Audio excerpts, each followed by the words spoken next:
And on the local level, this growth has also continued unabated. Even as we speak, it continues in New Jersey on the local level, despite the economic downturn. Consider this fact. In 2009, we lost 121,000 private sector jobs in New Jersey, while at the same time, municipal employment and school board employment rose by 11,300 jobs. The private sector shrank while the government grew. Now, that's exactly backwards. That's not the way it's supposed to happen. It's supposed to be in the other direction. Now, the leadership in the state legislature in New Jersey believes that the solution to this problem is to increase taxes again for the 116th time in the last 9 years. They passed a bill last week to raise the top marginal tax rate to 10.75% on those who make over $1 million a year, both individuals and small businesses. I vetoed that bill literally 1 minute.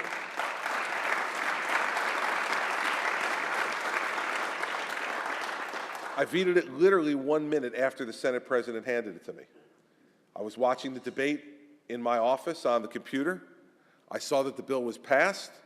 I know that the Senate President enjoys theater as much as I do, so I knew he'd be making his way down the hallway, so I had the veto table set up in my outer office, the chairs set up for the press corps, the veto messages on the desk, and the pens I would use set up there.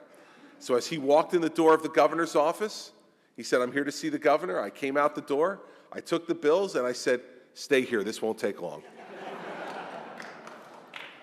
He sat down, I vetoed both bills, I handed them back to me, and he said, "We'll be back." And I said, "We'll see."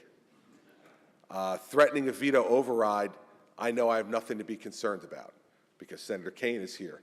And none of those Republicans in the Senate caucus will vote for a veto override under any circumstances because they know that taxes in New Jersey have gotten too high.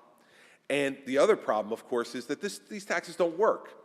And we have a concrete example for that as well. In fiscal year 2009 in New Jersey, our audited financial statements for fiscal year 2009 said that the state collected $10.476 billion in income taxes.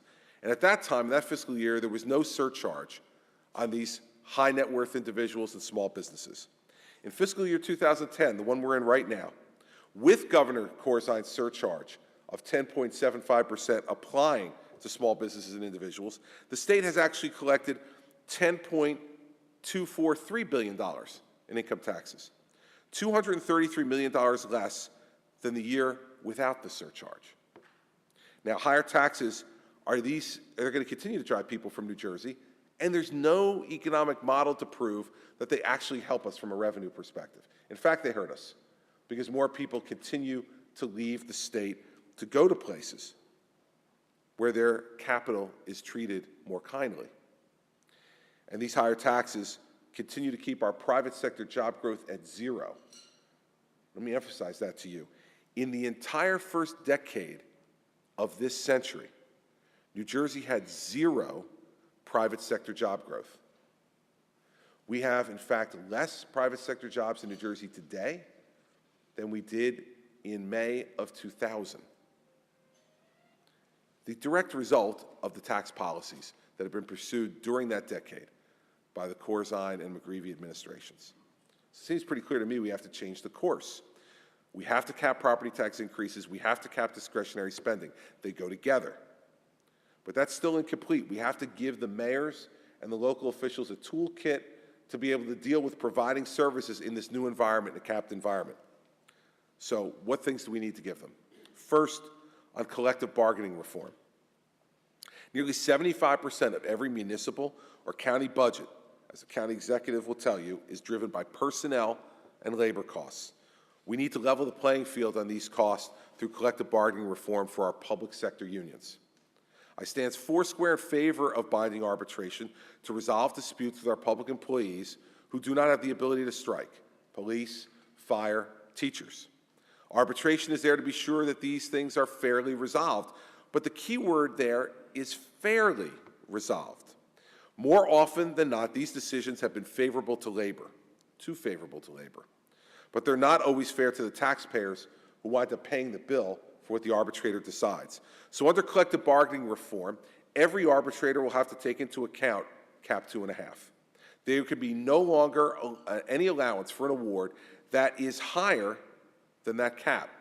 For the first time, arbitrators will have to consider not only who's sitting at the table, but who's sitting at home paying the bills. Municipalities, mayors, and the taxpayers shouldn't be at the mercy of unelected arbitrators who can effectively impose a property tax increase after being elected by no one. Under this reform, they'll no longer be able to do it. Now, everyone values the hard work that our public employees do, but it is long overdue for us to have civil service reform, and that's the next step in the toolkit. Civil service was set up, as you know, over a century ago to protect against illegal firings due to political patronage. But now we've layered collective bargaining on top of the civil service system. Both systems trying to protect those who work in public life. We don't need both. And I'd suggest to you that civil service needs to go. I think labor is best served by collective bargaining and not by civil service. And civil service opt-out will permit our mayors and our county executives to be able to make decisions on their government like it's a business. So if there's someone who isn't doing their job, then get rid of them. If the job's no longer necessary, it can eliminate it. And if it can't reassign the employee, it can let them go too. Civil service reform is going to give mayors the tools to do that. And if you talk to any mayor across New Jersey, civil service and binding arbitration are the two biggest obstacles to them being able to control their labor and personnel costs. Now let's turn to one of my favorite subjects, the New Jersey Teachers Union.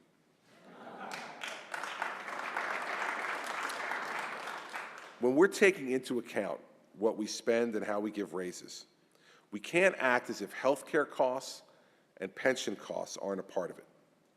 This has been my big argument with the teachers union over the last number of months, and from the reaction of some people, you may have heard a little bit about the back and forth that I've had with the teachers union. In fact, this weekend, I did more for Trenton's economy than any governor in the history of New Jersey. 35,000 protesters on a Saturday in Trenton. It's more people than they've had in Trenton downtown on a Saturday in recent history. And I hope those small businesses in Trenton appreciate the sacrifice I'm making for them. Now, seriously, everyone values the hard work that teachers do. And this is not about teachers. This is about an absolutely out-of-control union that is used to getting everything it wants. They've got the argument a little messed up, in my view. They call me a bully. They had all kinds of signs, you know. This weekend, Governor Christie is a bully. They're missing the point. I came onto the schoolyard just in January, and I saw all these people laying there bloodied and beaten up, and I saw who was standing. It was the teachers union. They're the bully. And what they're not...